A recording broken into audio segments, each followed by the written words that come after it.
and most importantly, the parents, the guardians, and the students, especially the new inductees.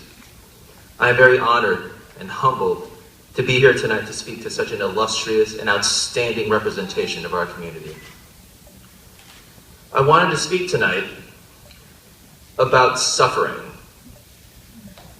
Before Mr. Metter signals to Ryan Sinclair to tackle me off of this podium, I should probably explain what I mean by suffering. By suffering, I do not just mean pain. By suffering, I also do not mean seeking pleasure in pain.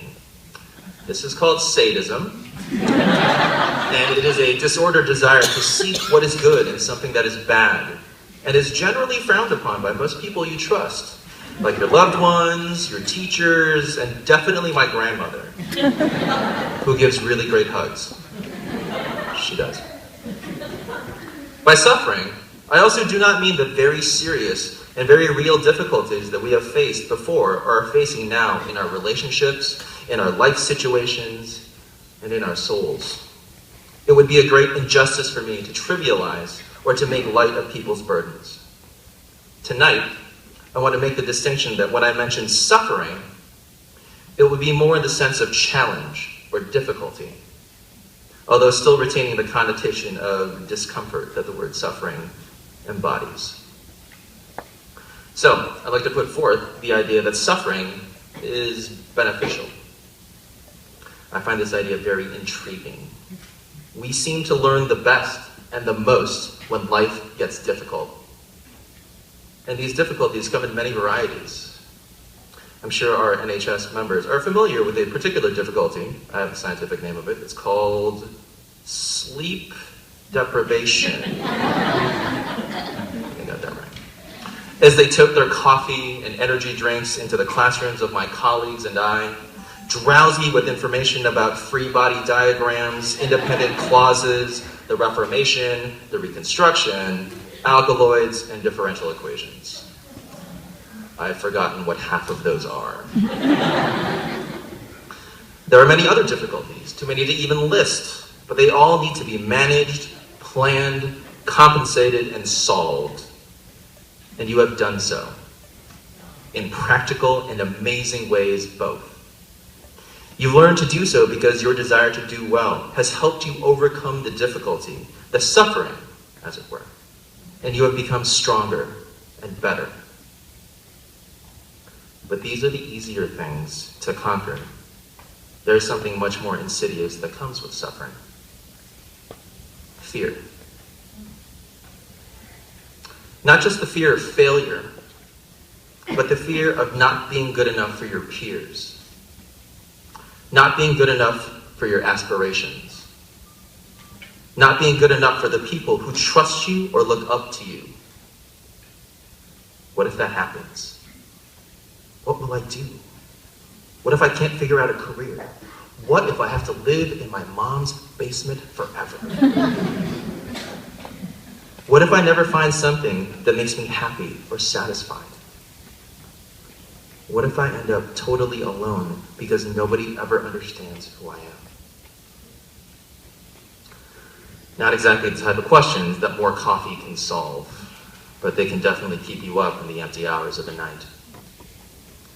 And this is ultimately where suffering and hardship bring us, face to face, heart to heart with our fear. But this is a moment that is so important in your growth as a student and as a human being. When you get to this point, there will be a part of you that wants to go back the way you came. Let's go back to what's easier, your fear will whisper.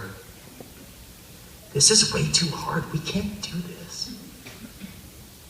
You'll be tempted to take the way that avoids anything that is remotely uncomfortable.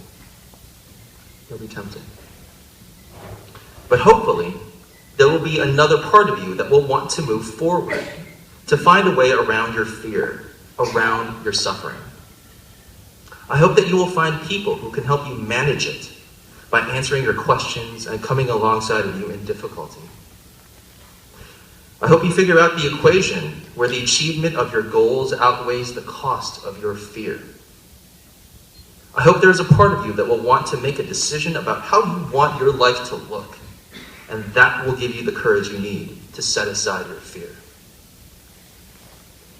These moments where you face your fear will become the crucible in which your character is shaped and hardened for adulthood. Working through these moments of suffering and fear will benefit you in so many ways. If you overcome your fear, you will find clarity in your vision. You'll have the wisdom to tell the difference between what is essential and what is merely important. And that attitude will carry you far when you are learning about things that do not get graded in this life, like loving someone unconditionally, working hard regardless of the situation, and living with integrity.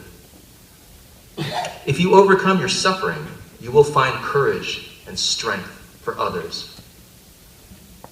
Because you know what suffering feels like. When you see it somewhere else or in someone else, you will be moved to compassion. You'll say, I know how awful that can be. Let me help you. Because you'll remember how lonely and abandoned someone can feel while suffering. And it will be compassion, not pity, that moves you to be present for someone in that moment. If you overcome your fear, you will find the pure, potent purpose of your lives.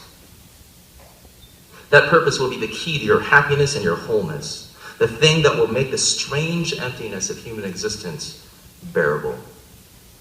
When heartache and rejection come knocking again, and it will come knocking again. When the doubt piles high, and then your purpose will be the thing that keeps you warm at night and give you the hope to stay true to your course. I'm proud of you. I'm so proud that you have found the strength to overcome your suffering and fear thus far. It will not be easy, but I feel confident that you will continue to do so, not because I've taught you to, or that I've said so, but because you want to do great things. Understand that fear and suffering will come, but you will find a way around by discovering your purpose. I'm so proud that you are outstanding examples of our community, among the best that Hoffman Estates High School has to offer. Thanks for letting me share some words with you tonight. Congratulations again.